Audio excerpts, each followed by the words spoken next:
Hello my dear student. बेटा, इस video में हम बात करेंगे पीएच वैल्यू या पीएच मान होता क्या है और दैनिक जीवन में इसका उपयोग क्या है।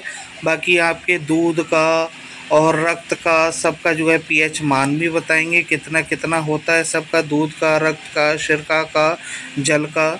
ये बहुत ज़्यादा आपका जो है 10th क्लास जो है सेकंड चैप्टर अम्ल और क्षार में पूछा जाता है। इससे संबंधित एक दो क्वेश्चन जरूर आते हैं, तो पूरा क्लियर करते हैं इसको। तो पीएच मान होता क्या है।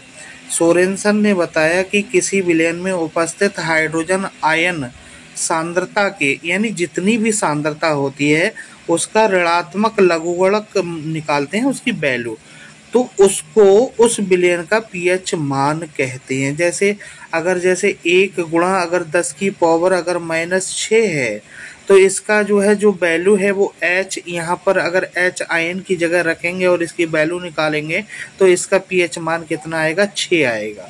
ठीक, तो इस तरह से पीएच मान निकालते हैं। ठीक है।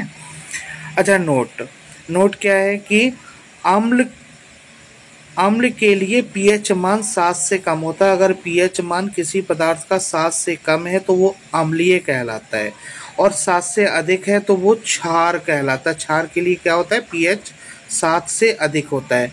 और उदासीन है, उदासीन का मतलब होता है कि ना क्षार है ना वो अम्ल है, तो उसका पीएच मान कितना होगा, 7, जो हमारे शुद्ध जल का होता है।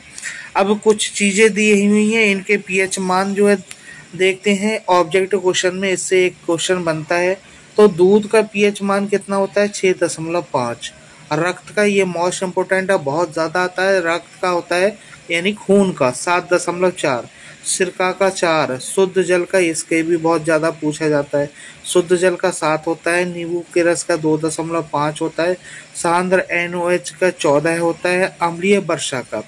अब देखो, अम्लीय वर्षा का जो है कितना है, 5। 5 से थोड़ा बहुत ज़्यादा भी हो सकता है, मतलब 5 और 5.5 के बीच में भी हो सकता है, और 4.5 से लेकर 5.5 के बीच में होता है, यानी 5 मान है। अच्छा, अमाशय रस का जो है पीएच मान कितना होता है, 1.5। सांद्र HCl का होता है 0, और समुद्री जल का जो है पीएच मान होता है 8.5 होता है। अच्छा, अब जो है बात करेंगे दैनिक जीवन में अम्ल की उपयोगिता क्या है, महत्व क्या है। तो दैनिक जीवन में जो पीएच जो इसका महत्व है, निम्न उदाहरणों द्वारा प्रदर्शित कर सकते हैं। मृदा में पीएच, आपको पता है कि अगर मृदा जो है ज़्यादा अम्लीय है, ज़्यादा क्षारीय हो जाए तो उसमें खेती जो है नहीं हो पाती है। तो अधिकांश पौधे सर्वोत्तम रूप से विकसित होते हैं जब मृदा का पीएच मान 7 के निकट होता है। सर्वप्रथम मिट्टी की प्रकृति ज्ञात करने के लिए इसका पीएच परीक्षण करते हैं। इसके बाद विशेष फल जो है फसल को उगाते हैं। मिट्टी का पीएच ज्ञात होने पर विशेष फसल के लिए उर्वरक का चुनाव सरल हो जाता है। भाई, खाद बहुत प्रकार के होते हैं। कुछ खाद ऐसे होते हैं कि मृदा को अम्लीय बना देते हैं, कुछ ऐसे होते हैं क्षारीय। तो हम कौन सी खाद डालें, ये भी पीएच में मान जो है जब परीक्षण करवा लेते हो मिट्टी का, तब पता लगता है कि हमारे खेत की मिट्टी का पीएच कैसा है। उसी हिसाब से जो है हम फिर खाद लगाते हैं, तो ये भी बहुत ज़रूरी है। ठीक। पौधों और जंतुओं की पीएच के प्रति संवेदनशीलता। जीवित प्राणी केवल संकीर्ण पीएच परास यानी के में ही जीवित रहते हैं। हमारा शरीर 7 से लेकर और 7.8 तक जो परास होता है वहाँ कार्य करता है। इससे कम या ज़्यादा होता है तो हम बीमार होते हैं।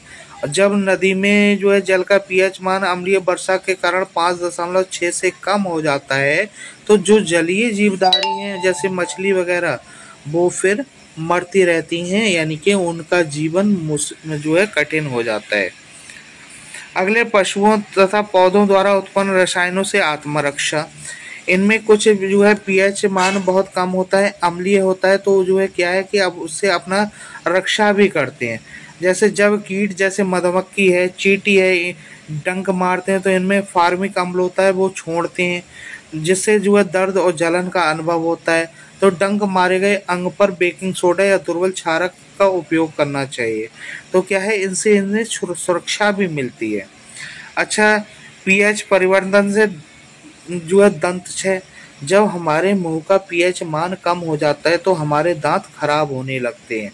यानी इतना मजबूत जो दाढ़ का जो है इनेमल होता है वो तक जो है धीरे धीरे धीरे धीरे खत्म होने लगता है।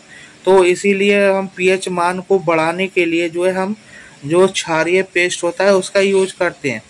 तो हमारा जो है हम जो कि हमारे सबसे कठोर होता है जो दांतों का इनेमल होता है, लेकिन मुंह का मान जब 5.5 से कम होता है तो दांतों का क्षय प्रारंभ हो जाता है। तो ये पीएच मान के महत्व हैं। आपने ऊपर जो है महत्व पढ़े और जो है महत्व के अलावा जो है सबके पीएच मान दूध का, रक्त का, सिरका का, शुद्ध जल का, ये जो है पढ़ा। और पीएच मान की परिभाषा क्या है ये भी आपने पढ़ा।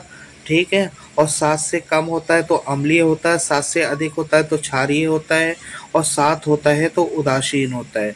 ठीक है, ये सब पढ़ा आपने। ठीक। Thank you for watching my video. Thank you बेटा।